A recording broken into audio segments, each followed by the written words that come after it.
All right, here we go, Mr. Dawkins. Thank you very much for being here. I really appreciate it. Thank you.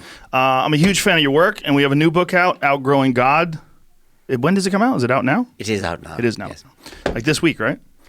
Last week, I think, yes. I read The God Delusion in preparation for this. Can you pull that microphone right up to your face? Just get it about a fist away from your face. You don't have to move. Okay. The microphone will move for you. Okay. I'm a huge fan of your work, and I always wanted to ask you, you go so hard against religion, and you have for so long. Has there ever been a time where you've gotten fatigued from this, where you're like, I just leave this to somebody else? Well, obviously not, because I just produced another one. It's not so hard as you think. I mean, you remember it as hard, but actually, if you read it again, I think you'd find it was not as hard as you remember. I didn't mean hard in a negative sense. I mean, you push. You're so enthusiastic about your atheism. I'm enthusiastic. Yes. I'm also humorous. I mean, Yes. I like to think it's a funny book, but a lot of people do think it's hard in the other sense. And sometimes when they read it again, they realize, actually, no, it's more humorous. It's not so edgy, not so hard-hitting as they originally thought it was. Well, I think that's probably because you've had some interviews in the past where you have talked to some fiercely religious people and you've had some cantankerous interactions with them. I think maybe so they associate you with having this almost aggressively atheistic stance. Yes, well, perhaps you're thinking of Bill O'Reilly. I'm not sure.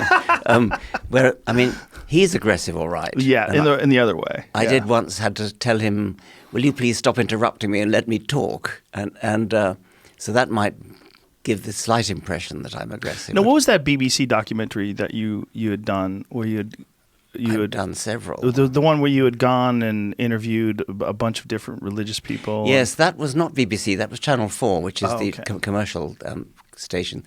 And yes, I interviewed Ted Haggard. Yes. And a guy who ran a thing called hell houses, where they tried to terrify children. Mm-hmm. I mean, freak them out with horrible little playlets. Yes. Of the devil coming on with horns and glowing eyes and I actually participated in a reenactment of that play in Los Angeles back in the day, a comedy reenactment. Bill Maher was in it, yes. A bunch of other comedians were in it, and we read word for word the script. And we acted it out in front of a live audience. So people would come through the hell house, this haunted house. But instead, it was people knew it was all comedians reading it. And they're like, is this really the words that they said? Yeah. It was so preposterous that it actually, without being a parody, it actually played out like a comedy. Well, when we filmed it, we filmed them doing the play. And then they filmed me interviewing the perpetrator, Michael somebody or other. Yeah. And I said to him, what's your target audience? And he said 12. And I said, really? Are you really serious that you like to? And he said, hell is such a terrible place that anything I can do to persuade children not to sin and they must acknowledge Jesus and so on is worth it. I thought that was a deeply immoral thing to say, but I think he was sincere. Yeah, well, I would agree with you. It's very disturbing. There's a great documentary on it as well for someone who wants to see like the thought process behind them creating this. But one of the things that I really enjoyed about the God Delusion is that you kind of outlined every single possible argument against atheism and then how to counter to it in advance. Like if you have a soft position, look at chapter 1. If you look at this, look at chapter 2. And you outline that in the preface before you got into it. Yes, well, I tried to be as persuasive as possible. The new book, Outgrowing God, is sort of aimed at a younger audience. And I like to think that it can be read at any age, but being aimed at a younger audience is a bit shorter and perhaps a bit easier to follow, I'm not sure. Why is it that you think that there are so many religions and that basically every single civilization throughout human history has had some sort of deity, some sort of higher power? It's amazing the way they split and diverge and diverge and diverge. It's as though they somehow can't get along with each other, and maybe new leaders arise who have a leadership complex or something and want to found their own sect. Time and time again you have breakaway religions, breakaway faiths. I don't know what the psychological reason for it is, but what I have noticed is that they usually hate the religion which is the closest to their own more than they do more distant ones. And that has a certain biological ring to it too. That kind of makes sense to a biologist looking at diverging species.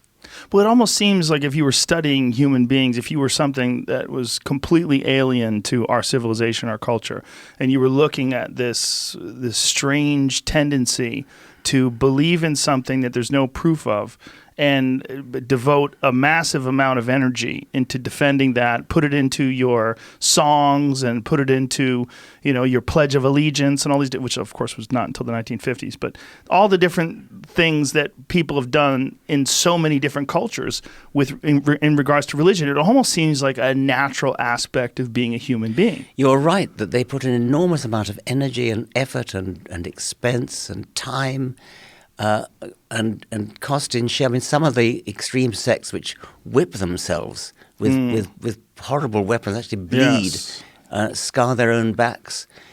It's very, very surprising to a biologist. We would think that they would be more interested in surviving and reproducing, but no, there's something about religion that makes them go to extremes of costliness, and I don't get it, I must say. I've thought about this so many times. Do you think that it is in some way a counter to the sort of existential angst that comes from being a finite life form, from being a thinking, conscious, finite life form that's aware of its own demise, it's aware it's coming. So it has to formulate some purpose and some meaning. And a hope of an afterlife as well. Yes, and that is the purpose and meaning, right? Yes, I suppose that's right. Yes, I think that's right.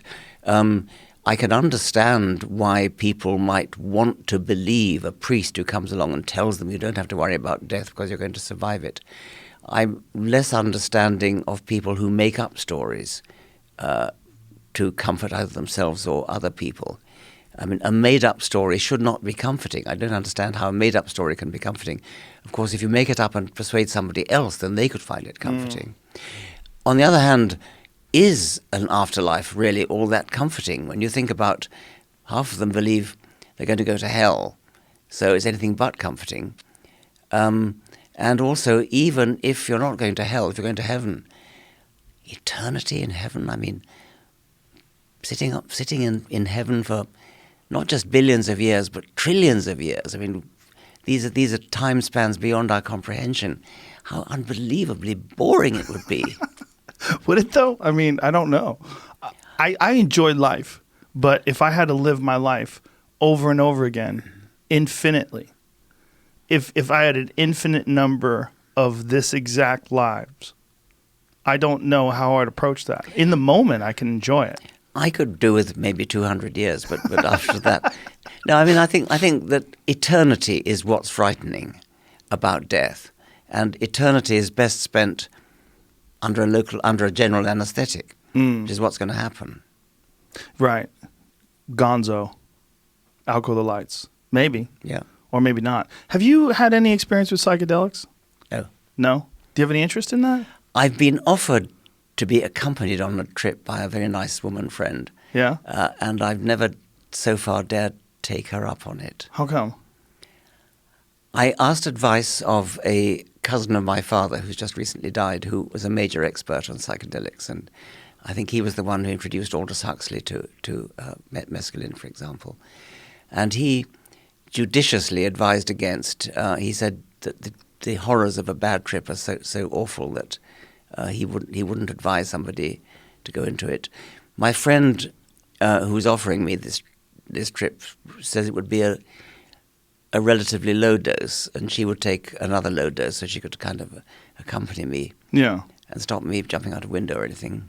Well, there's so many stories in so many ancient religions that seem to originate with the consumption of some sort of a psychedelic. Yes. And, there's many, including John Marco Allegro's The Sacred Mushroom and the Cross. Jesus was a mushroom. Yeah. Yes. So, I mean, you could see the connection if you were a primitive person with no access to science and you found some mushroom growing under a tree and consumed it and had this unbelievable experience. You would assume that you've transcended this life and gone into this other realm where God exists. I once thought that I would try a psychedelic when I was on my deathbed. That's it. But what if it was amazing and you're like, I could have gotten so much done with this if I had tried this out when I was 30. Yes, maybe you're right. Yes. I don't think anybody should do anything. I mean, I used to encourage people to do things all the time. Now my thought is do whatever compels you, whatever you feel like it. But I would think that a person like yourself, who has this sort of rigorous belief that the lights go out and then that's it, I would think that would be attractive to just at least dip your toes in. Yes, yes. Well, don't you think the lights go out? I don't know. I don't know. I've had some pretty profound psychedelic experiences that make me wonder what thoughts are and what consciousness is, and whether or not there's some way that it transcends. Well, I wonder what consciousness is, but it's pretty clear that it's to do with brains, and brains decay, and so I wouldn't hold out much hope if I were you. Well, you might be right. Yeah. You might be. Well, certainly consciousness does have to do with brains, and we know brain damage severely perturbs consciousness. Yeah. But there's some interaction with certain chemicals, and that makes this experience far different than what it is when we're on the natch, I as believe we are that, right now. It's still brains, though. Mm-hmm. Yeah. Still brain, but that's it. Reductionist. Nothing wrong with reductionism. Nothing wrong with it. No. Not saying there is. No. What is the fiercest opposition that you've ever had to your work?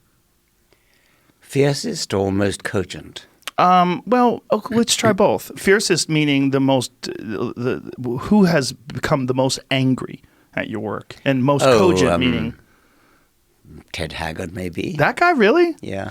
Well, he's such a preposterous person. For folks who don't know, he was a guy who he was pretty anti-gay, right? And then it turned out he was smoking meth and having sex with gay prostitutes, and the whole deal. And which is, whenever someone to me is ridiculously anti-gay, I always assume that they're gay. I always assume, well, he's just trying to divert attention. Yes. Well, he was very hostile, and in a very weird way. It's all on television. That was before his scandal. Yes. You got a hold of him before the scandal. Oh, yeah. Yeah. Yeah, he was. He was very hostile with you. I remember that. He was aggressive, angry. He almost tried to run us over in the car park afterwards. I think he didn't know who I was when he interviewed me. And then I think he went away afterwards and Googled me. Was there Google back then? I don't think there was. I think there was, Netscape Navigator, I think maybe. Maybe it was. Yeah, yes, yeah. That's... so he was the fiercest in terms of his reaction. He had a very nasty, snarly face, and he looked the fiercest, yes. Yeah. Has anybody had a good debate with you about it, where they had some good points? Not good points, no. I mean, I've had very amicable debates with religious people, bishops, archbishops, and people like that, the chief rabbi of Britain. Very amicable, and the former Archbishop of Canterbury, Rowan Williams, is such a nice man and intelligent in the literal sense that he finishes your sentences for you. And so he clearly understands exactly what you're trying to say and gets there before you finish the sentence. But then for some weird reason doesn't agree with it. Excuse me. Yeah, that is the conundrum. Super intelligent people who are deeply religious and who believe everything from the resurrection to the Virgin Mary to everything. I assumed that he would believe possibly in the resurrection because they regard that as a kind of non-negotiable part. What surprised me was that he turned out to believe in all the other miracles as well, which I thought sophisticated theologians just don't do. I thought they said, oh, that's just a metaphor, or it didn't really happen, or that's not important, just symbolic or something like that. But he really believes in the whole lot.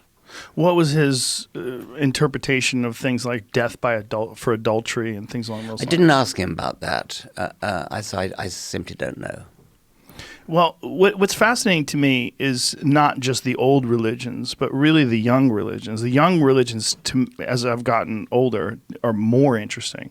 Things like Mormonism and more particularly Scientology, which is even more preposterous, probably the most preposterous one that we have. Those are really interesting to me. They are interesting, but because they're so young that you can see how they grew up. You can see Yes. the actual process. Mormonism, I'm depressed by how successful it is. Actually, Scientology as well, but Mormonism, we know Joseph Smith was a charlatan. Everything about him screams charlatan. And yet, plenty of respectable people, including presidential candidates, men in suits, appear to believe it. In the case of, I discuss it in Outgrowing God, in addition to the Book of Mormon, Joseph Smith purported to translate another book called the Book of Abraham, which was in a different language, some ancient Egyptian language, and he published his full translation of the Book of Abraham, which he said was all about Abraham's journey to Egypt and lots of detail about Egypt and Abraham in Egypt and things. The original manuscripts were destroyed in a fire in Chicago, and so he was safe from anybody exposing his translation. Until it was discovered that actually some of these manuscripts had survived, and they had not been destroyed. And modern scholars who actually knew the language, including some Mormon scholars, translated it again, a true translation, which had nothing whatever to do with Abraham or Egypt. This is absolute cast-iron demonstration that Joseph Smith was a complete fake and charlatan. And this is fully documented. And yet they go on believing that he was a prophet. And he was 14, too, when he came up with it, which is even more bizarre. Was he? Yeah. 1820. He's 14 years old. I didn't know that. He was a little kid. Yeah. Just a boy with a fantastic imagination, and it sort of caught fire. Yes, the golden plates which disappeared. Yeah, and the seer stone, where he only seriously, he could looking read into it. a hat. And, yes. It's just so strange to me that it persists. But the people that practice the religion are so nice. They are some of the nicest cult members I've ever met in my life. Yes, I suppose so. Mormons are they're my favorite. Yeah, okay. They're absolutely my favorite. Even when they come on your doorstep and sort of... They haven't. Okay. If they did, maybe I'd change my tune. You Yes. all right over there, Jamie? Good? Okay. I'm also very interested in perhaps even more recent things, like the cargo cults of the Pacific, where, again, these actually arose in living memory. And the worship of John Frum in some of the islands in the Pacific, where you can see what happened. Mm-hmm. And this gives you an insight into what must have happened with Jesus, where... the Gospels weren't written down until decades after Jesus' death, if he ever lived, which he probably did. And so, having seen how easily the cargo cults arose, people who worshipped John Frum, worshipped Prince Philip, believed that cargo planes were sent by their ancestors and would build dummy airfields with dummy control towers and radar dishes and dummy planes on the airfield and things. This is all within living memory. And something like that, it's just so transparent that something like that went on in the early church.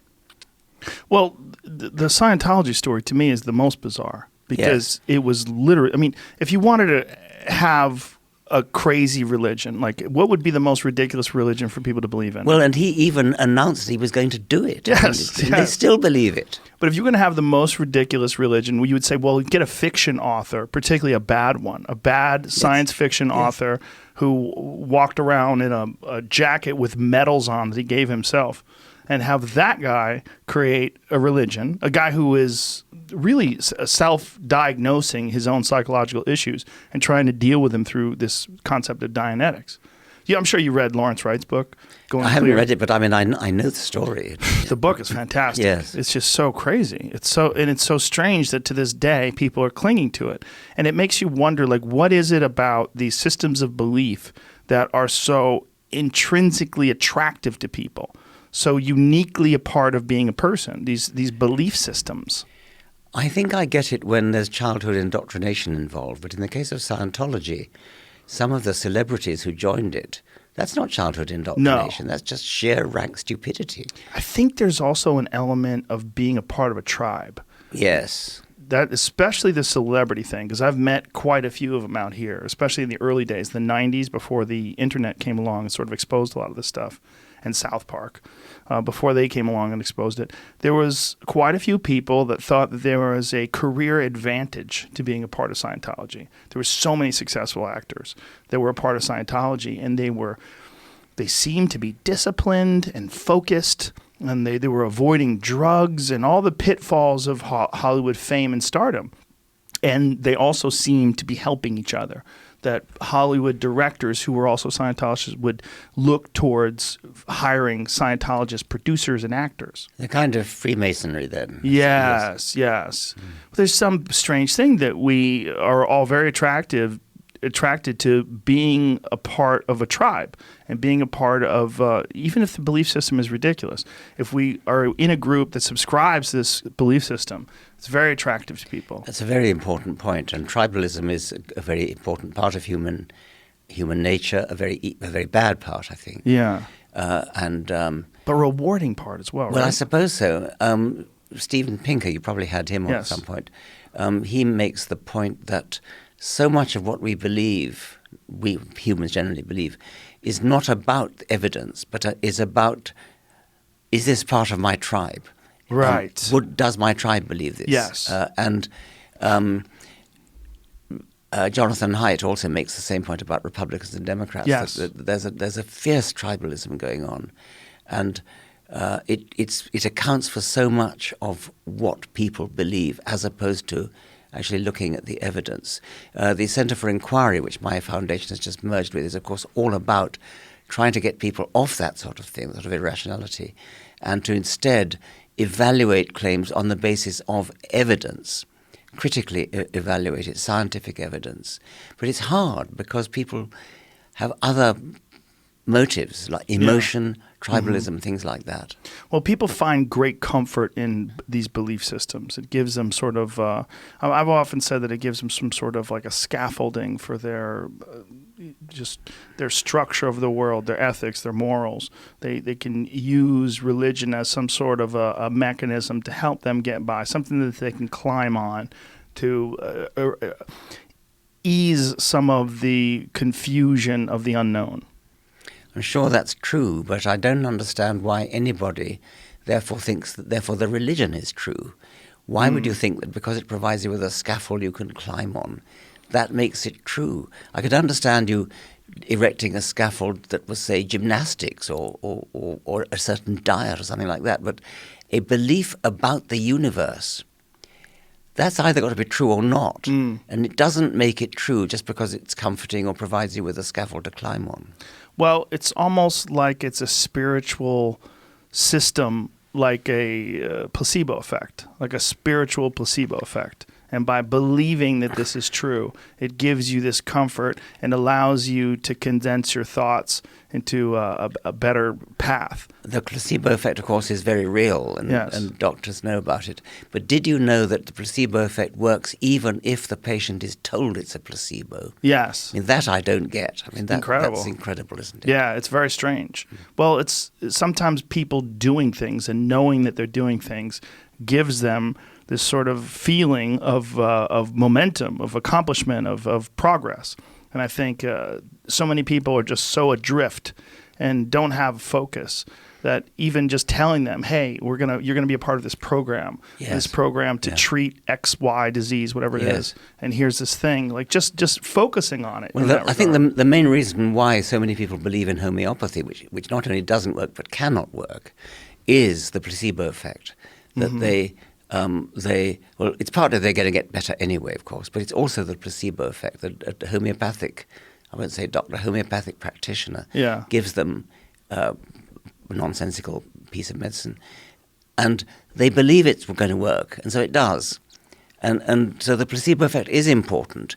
The CFI, Centre for Inquiry, has actually got a lawsuit going on at the moment against pharmaceutical shops selling homeopathic remedies alongside genuine ones. We can't stop them actually selling homeopathic remedies. What we can try and do is stop them putting them on the same shelf as though there's no difference between them. But my colleague Nick Humphrey, who's a psychologist, a very insightful one, thinks you could actually even justify homeopathy on the grounds that homeopathic practitioners are allowed to prescribe placebos. They call them homeopathic, but they are placebos, whereas real doctors are not allowed to prescribe. They used to. Real doctors used to prescribe placebos all the time, but they're now no longer allowed to because it violates human rights. But homeopaths are allowed to, bizarrely, because they don't call them placebos. If they did, they wouldn't be allowed to.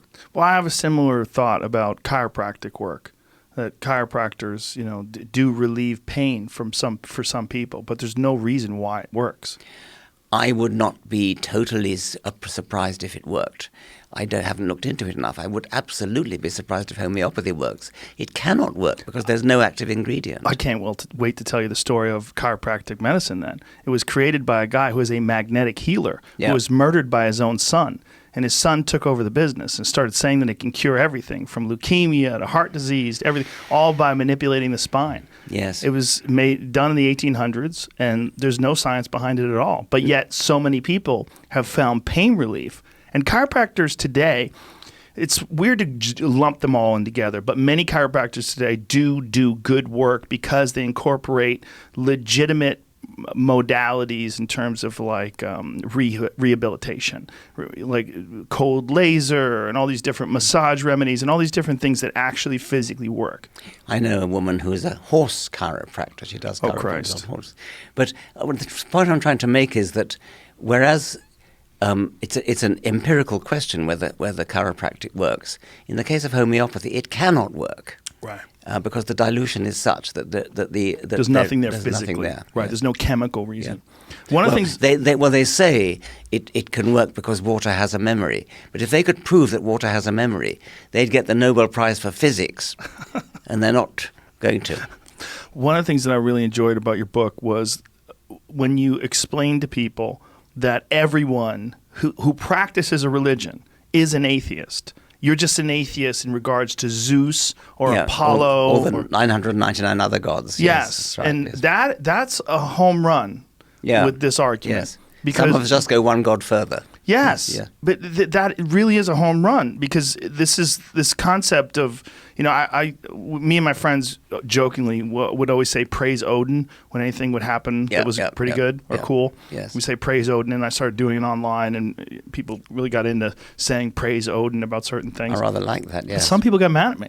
They actually got mad that you're mocking Christianity by saying praise Odin. Of course you are. Why not? I wasn't even really. I was just having fun. Yes. I was having fun because Odin seemed like a cool god. It's an old school god. It's the god of the Vikings. Douglas Adams wrote a lovely book called The Long Dark Tea Time of the Soul, in which the Norse gods are part of it. And Odin in that book has got old and senile, and he just lies in bed all the time and asking for clean sheets every day. And Thor is out there doing mischief with his great hammer and things. At one point, Odin gets Thor super glued to the floor and thinks it's a wonderful story. The vast number of different religions. The incredible number. How many actual religions are there? Thousands. Thousands. Yes, I forget how many thousand. And many of them share similar belief systems. And it's really interesting when you see how they're the Noah's Ark story is very similar to the Epic of Gilgamesh. And there's so many that you see they probably told this to someone else, and these people moved and of course, yes, traveled on. And it's just amazing that concept is alien to people. When I was a boy, I was raised Catholic, and I had an aunt who was Jewish, and my uncle married my aunt, and he had to convert to Judaism. And it was like a big deal in the family. Everybody would talk about it. And there was no anger. Everybody loved my aunt. She's a great lady. But it was just strange that he was converting to this other religion. I remember I was 5 years old when this was going on, and I was like, wait. What do you mean another religion? Yes, quite. I was like, what's going on? Yes. And they were like, oh, she's Jewish. I go, what does that mean? What do you mean she's Jewish? Yes. And they had to explain it to me. Yes. And I go, okay, but she believes in God. Like, yeah, that they believe in God. Okay, so why is it a different thing? Well, they believe Jesus was a different kind of a thing. It was they don't necessarily believe he was. the guy that we think he was. But if it had been Hindu, they'd have had to explain to you they believe in hundreds of gods. Vishnu and yes. Yeah, and then we'd have to go way back. Yeah. It's just when you first hear that, I mean, that was probably put the first seeds of doubt in my head when I was a young boy. When I was like, wait, well, there's more than one?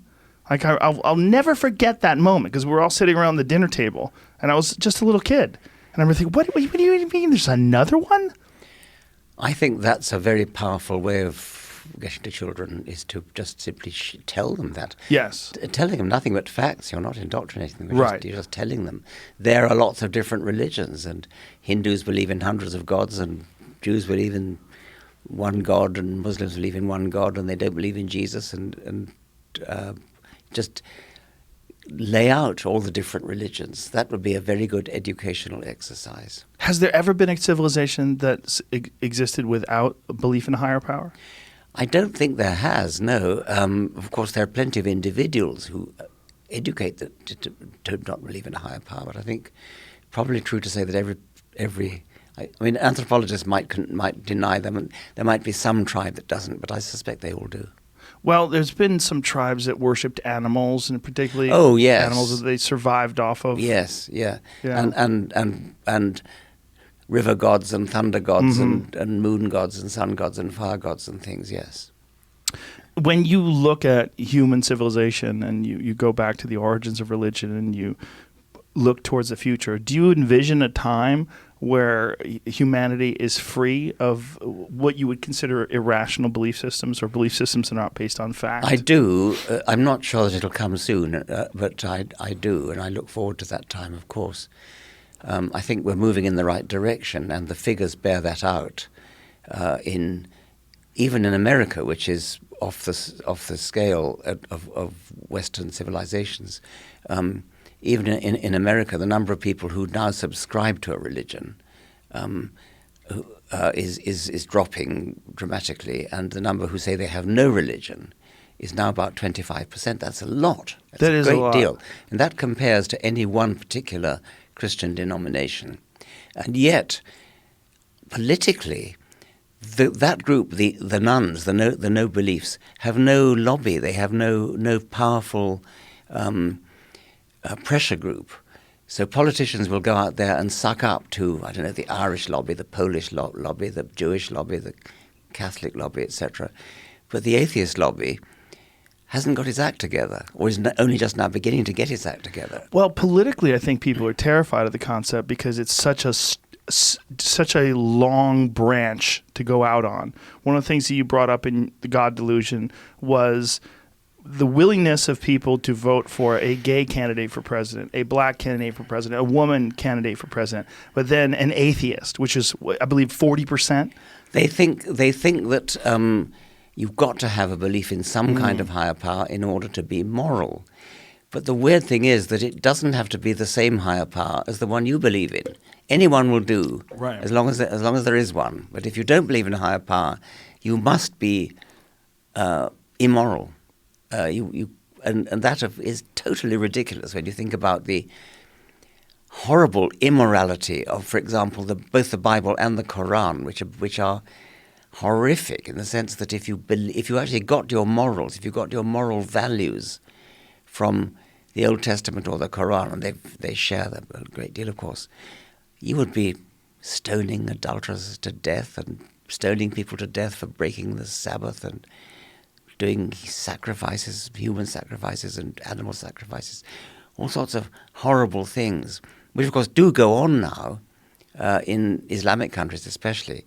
Gay people getting thrown off high buildings and women being beheaded for the crime of being seen with a man, not their husband, and that kind of thing.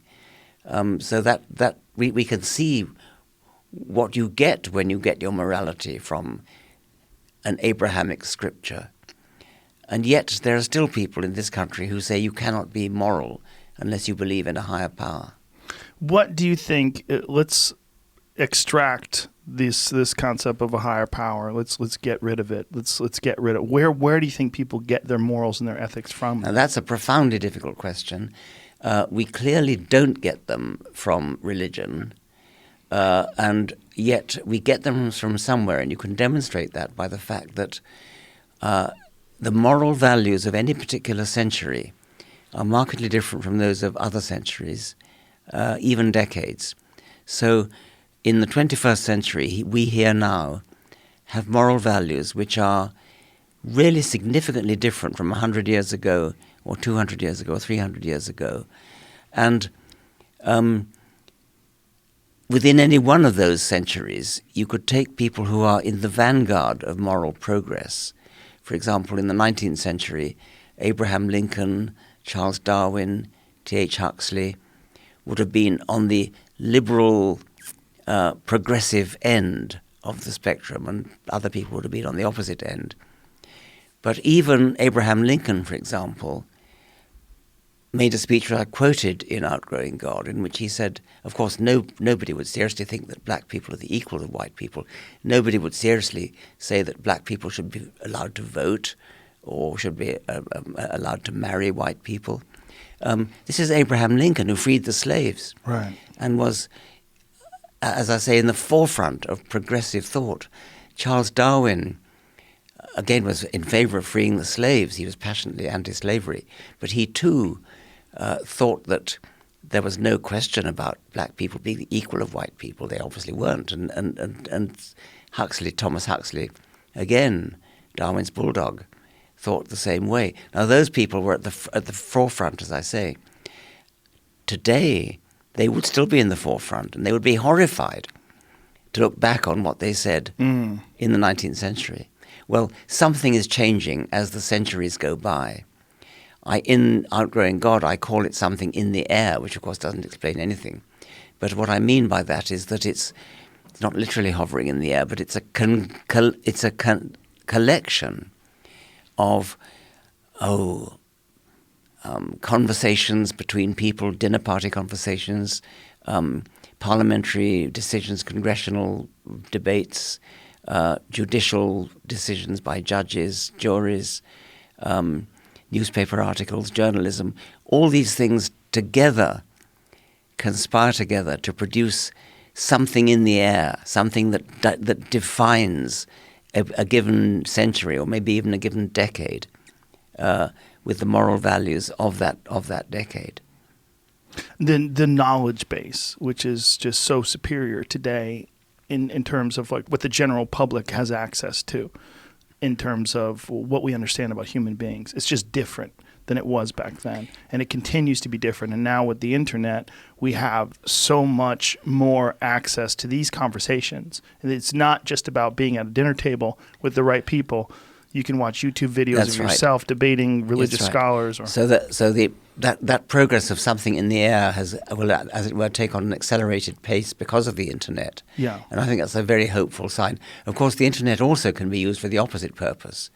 But I think there's a kind of asymmetry there, because especially if you look at benighted areas of the world like Afghanistan and Pakistan, where until recently, the idea of being an atheist was simply inconceivable. It was off the radar.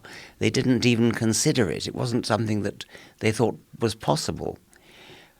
Now they do, because they got the internet. We've got a project in CFI of downloading free of charge as PDFs several of my books, including The God Delusion, and will be Outgrowing God as well. And these are being downloaded by large numbers of people. The first PDF download of the Arabic edition of The God Delusion was downloaded 13 million times. Arabic edition, 13 Wow. million times. So now they are being exposed to the possibility of atheism, which wasn't a possibility. Of course, the internet is also exposing them to Islamic propaganda, but they've had that all along from imams, mullahs, and their madrasa schools. But now they've got it coming the other way as well. And I have great hope that the internet will mark a turning point. do you think that people need a structure, and is it possible to give them a secular structure that mimics religion? There's certainly some sort of a community aspect to religious worship. Possibly. I don't feel that very strongly myself, but I'm aware that many other people do. And there are people who are interested in starting up sort of atheistic or secular meet-up groups on Sundays and I don't know, lectures. Yeah, my book worry clubs. is that will become a sex cult. Always, Yes, I never thought of that. Never thought of that. always seems to have someone who gets in control who winds up having as religious cults usually Yes, do. I mean, there's usually. extraordinary stories. That awful man, what was he called, who ended up taking his followers to a South American jungle and Jim Jones. Jim Jones, Diana. and I mean, he had this gigantic harem of all the young women. They always do. Yes, Waco, he had one. Exactly, They same. all do. Yes. Yeah. Well, okay. I mean, I don't think that's happening so far with the secular. I hope not. Ones. The worry is that once someone gets into a position of being the person who gets to speak, the alpha, the one who's on the, on the stage addressing the people and giving them the doctrine, that he becomes far too attractive for his own good. Well, that would not surprise any naive Darwinian who would say, "What on earth do you think you become the dominant chimpanzee becomes dominant for?" I mean, Right. That's what it's all about. Exactly. There's got to be a way to avoid that, though. I mean, maybe the exposing nature of the internet would be the thing that the actual thing that mitigates that. I'm not personally that interested in meetup groups and community centers and things. I know other people are. I mean, all I really care about is scientific truth, and that's what I'm trying to propagate. That's very admirable, but I think for some people it represents bonding of the community. And you could have concerts and lectures and book clubs. But I think when they get together and they talk about all the values that Jesus proposed, if Jesus is the higher power, it gives them this sort of, again, moral scaffolding to live their life. Yes. Well, Jesus would probably on the whole provide a fairly good moral scaffolding. Not totally, but right. He was ahead of his time anyway. So you do think he was a real person? Most of the scholars I've talked to say he probably was. The evidence is not great, of course, but I think I don't think it's that big a deal, actually, because a wandering preacher called Yeshua or Yehoshua would not be surprising. I mean, it's a common name, right. And there are plenty of wandering preachers. What would be very surprising would be if he raised Lazarus from the dead and walked on water and turned water into wine. And that, of course, did not happen. Well, why couldn't people just drink water either? Why did they have to drink wine? He's trying to get people drunk? Like, what's that all about? Well, that's a separate question. But I think the point I'm making is that it's a very big difference to say, did he exist? And maybe he did, maybe he didn't. Who cares, really? Or that's very different from saying that a miracle worker who really did do miracles rather than conjuring tricks existed. Yes. What was you said that you wrote this, it's a beginner's guide, Outgrowing God. Well, it's for young people. I originally wanted to write a book for young children, and publishers didn't want to do that. So they kept pushing the age range up, and so it stabilized at about 15. But I think 14, well, the first chapter has been read by one 10-year-old of my acquaintance. He loved it. And I think, but really I'm hoping it'll be read by people of all ages. There's one thing that does happen to some people that are indoctrinated very young, that the experience is so negative to them that they rebel. And then they seek out other ways of thinking, and then you find them eventually abandoning the religion. There's a woman named Megan Phelps. Do you know who she is? I think I do. She's Fred Phelps from the Westboro Baptist Church. She was his granddaughter. And amazing woman. Yes. She wound up communicating with people through all things Twitter. Yes. And met her husband. So she rebelled against her father. Yes. Her grandfather. Yeah, she wound up leaving the church and wound up realizing that she was trapped in some sort of a Christian cult, and a very hateful one. Yes. They're the God hates fags people. Exactly, right? I know. And the same was true of Nate Phelps, who was Fred Phelps' son. And he also escaped. He escaped on his 18th birthday. Wow. And became an atheist and became, I think he's actually spoken at some of our conferences from time to time. So, yeah, there's hope in that. Yes, right? there is. It's just when I like when people can, and I've had her on the podcast, She's such a unique woman, and she's so kind, and she's so thoughtful and intelligent. It's hard to believe that she's only been out of this cult for a few years. I mean, Twitter's only been around for why wasn't she 14 ruined by it, you're saying? Right, yes. Why wasn't she ruined by it? And why she is so intelligent? How did she exist in that structure while being so intelligent? I agree. But of course, I feel the same way about apparently intelligent people who believe obvious nonsense. Yeah. And it's hard to understand. It seems to be a part of what we are, though. It seems to be a part of what human beings are, because it exists in so many different civilizations. Yes, but decreasing numbers of actual individuals. Right. And in places like Holland and Scandinavia, hardly anybody is religious. Really? What are the numbers there? Apart from immigrant Muslims who still are, but apart from them, I don't know, they're pathetically small. Is there any evidence that is reaching the Muslim world as well, and that people are? Well, as I was saying, the downloads of my books have been encouraging. We have this thing called CFI has a thing called the Translation Project, which is specifically in order to do that, in order to take my books, and we hope other people's books as well, and put them into PDFs and then have them available for free download. And I hear evidence from Iran, from Egypt, from Saudi Arabia, from individuals who say, yes, there's now quite a substantial groundswell of anti-religious, anti-Islamic opinion. And I think it's going to increase, and I'm really encouraged by that. One of the things about being Muslim, in my eyes, is very similar to being Jewish, is that Jewish people, there are many Jewish people that are not religious, but they are Jewish. Like I have a very good friend, my friend Ari. He is Jewish, but he is an atheist, and he identifies with being a Jewish person. He has Jewish relatives. His father is a Holocaust survivor, but he looks at it like a thing that he's a part of, like a great long tradition that he's a part of, but he doesn't observe. No, I understand that. I think especially for people of Jewish heritage who have relatives killed in the Holocaust, I think it could be a matter of kind of loyalty to their murdered relatives. I could easily get that.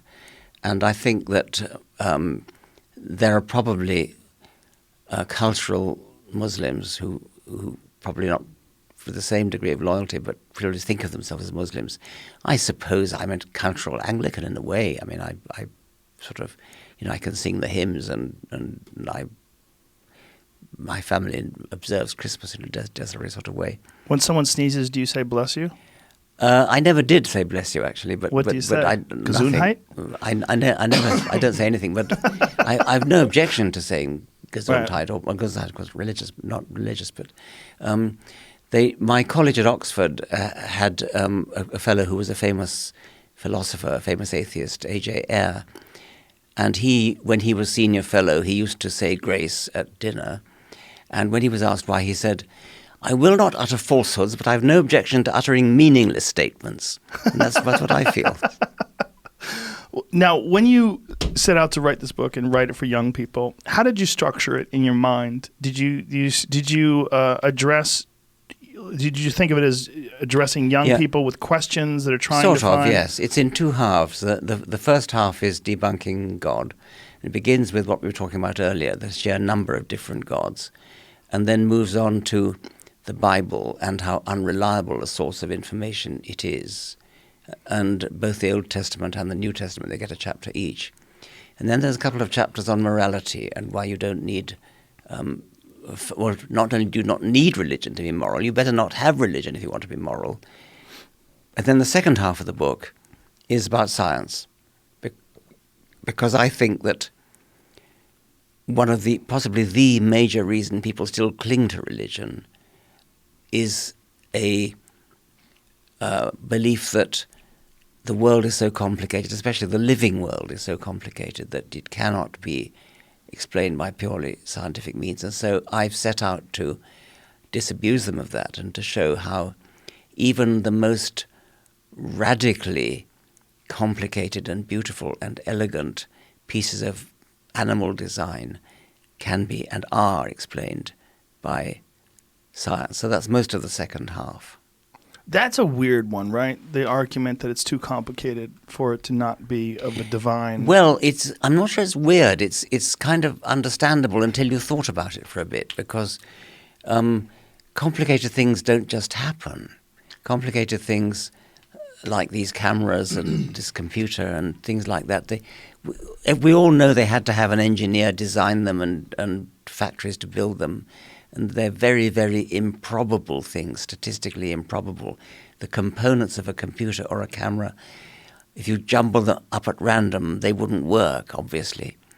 So it's kind of pardonable that people should think there must have been a designer. But then you think a bit further, and then you realize that the designer himself would need just the same kind of explanation. And therefore the designer is not an explanation that flies.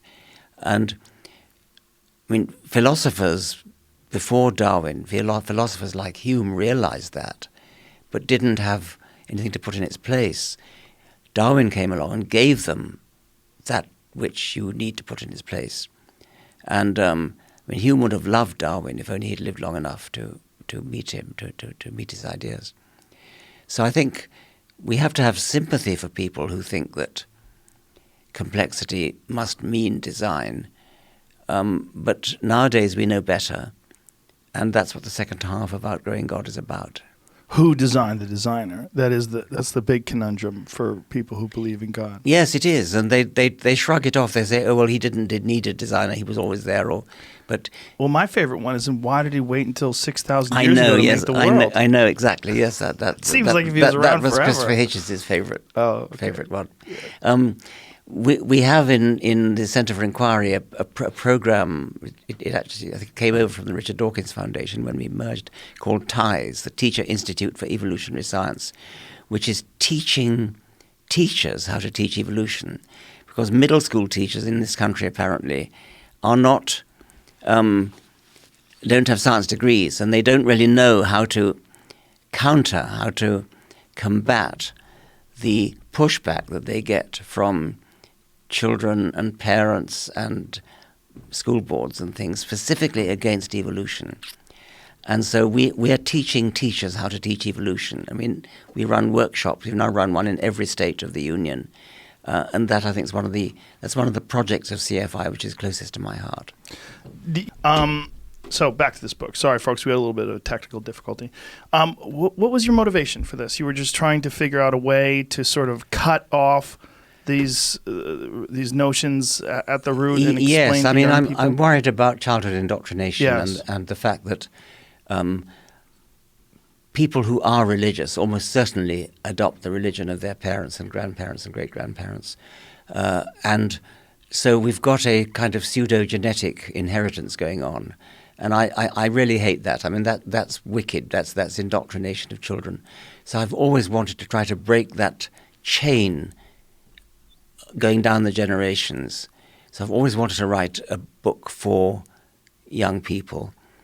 And of course it's highly necessary when you see the enormous and pernicious influence of fundamentalist religion, especially in this country, actually. Yes.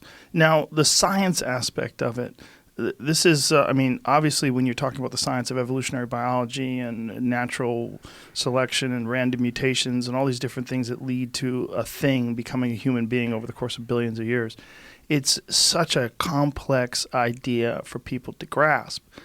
How do you condense it and sort of simplify the path? And right. Did you introduce them to the works of these great scientists that have sort of established these ideas for them? It's actually a very simple idea, but it plays out in very complex ways. And I think the main problem from a didactic point of view is that the results are so complex that it's hard to believe that anything so simple as natural selection, non-random selection of randomly varying genes could really be responsible for producing something as complicated as a human body. And so it's a matter of getting around, beating that barrier of incredulity, if the idea was more complex, in a way it might be easier. That's the fact that the idea is so simple. I think that may be why it took so long for a Darwin to come on the scene. When you think about it, the middle of the 19th century is rather late. 200 years after Newton did, on the face of it, much cleverer things, and yet it was another 200 years after Newton before Darwin came along. I think the reason for that is that the idea is just too simple. It's almost ridiculously simple to be big enough to achieve the feat of explaining the complexity of any part of an animal, really, but let alone a whole animal. Are there any examples that you point to in nature where observable evolution has occurred? Because there have been some where we've seen observable evolution over the course of the last Yes, X amount of years. Darwin himself made great play of domestication, which is very fast and which has occurred in historical times. So we can see how wolves have been changed into Pekingeses and poodles and Labradors and Spaniels. And that's a very, very major change to have occurred in only a few thousand years. And we see the same with cabbages and with roses and with horses and all sorts of other things. That's artificial selection, not natural selection. Everybody knew about artificial selection, of course. Farmers and gardeners and pigeon fanciers all knew about it. Darwin's great insight was to say you don't need a human selector, you don't need a human breeder to do the transformation from wolf to Pomeranian. Nature does it for you. Non-random survival is the equivalent of a human breeder doing the breeding. So that's what Darwin did. And as for examples of natural selection, we do have some. The famous peppered moths in Britain is one of them. Mosquitoes, I think. Can you explain the peppered moths to people? Yes, it's really interesting. Peppered moths this is a moth called Biston betularia, which lives on tree bark. It sits on tree bark and is perfectly camouflaged. It looks like tree bark, so it's light coloured. And then the Industrial Revolution in Britain in the 18th and 19th centuries caused the woods around industrial areas like Manchester and Birmingham to become blackened. And so the moths stood out. They became conspicuous, and they were picked off by birds. But mutant moths were black, and the mutant black moths were not picked off by birds. And so what happened was that the percentage of black moths in the populations around industrial centres like Birmingham and Manchester, they became much more numerous, and the light-coloured ones became almost extinct in those areas. But at the same time, the light-coloured moths in rural areas, far from industrial pollution, like Devon and Somerset, stayed with their original colour. And this was worked out beautifully by a man at Oxford, actually, called Bernard Kettlewell. And he actually went and sampled in these different areas, and also did experiments showing birds actually picking off light-coloured moths in dark areas and vice versa. That's one that we can trace. Yes, because the Industrial Revolution was only a couple of hundred years ago. Yeah. So that's an excellent example for people to see. Like, this happens. Look at this over 500,000 years. Look at this over 10,000 years. I mean, this is what happens. This is how random selection. Well, this one happened over only 100 years, right, or 200 years. But that this is how a human being came to be. That this same process. That's right. And the creationists don't like the peppered moth story. They say, oh well, that's just one gene. They try to say that the same process will not give rise to major changes, like from reptiles to birds or mammals or so. But it just is the same process over a much, much longer period. I mean, what can be achieved in a couple of hundred years is small. What can be achieved in a couple of thousand years is wolf to Pekingese. What can be achieved in a couple of million years is Australopithecus to Homo sapiens. What can be achieved in 100 million years is shrew to human, and 1,000 million years would be bacterium to human. Well, maybe not. Maybe 2,000 million years. But it's just when you're living in the present and you're thinking of yourself and you're thinking of biological life, it's hard for a person to see things on those scales, which is one of the reasons why I think for many people that aren't educated in these sort of subjects to buy into this concept of some sort of intelligent design. Yes, well, timescales are. We have no concept of millions of years. We can just about cope with. I mean, even thousands of years. Even going back to the ancient Egyptians, we get a kind of frisson of awe at wondering what it was like, what the Epic of Gilgamesh, what was it like then? That's nothing compared to evolutionary time. That's just. Right. It's not even yesterday. It's a couple of minutes ago. It's ridiculously short time. Well, you have a hard out at 4:00, and that time has come. So I want to thank you for being here, and I want to thank you for your commitment over the years to educating people. And you have an amazing amount of endurance for this stuff, and because of that, a lot of people have shifted their ideas and gravitated towards science. It's been a pleasure. Thank you very much. Thank you very much, Richard Dawkins, ladies and gentlemen. Bye-bye. That was great. Good, thank you. And I have to sign this. Yeah.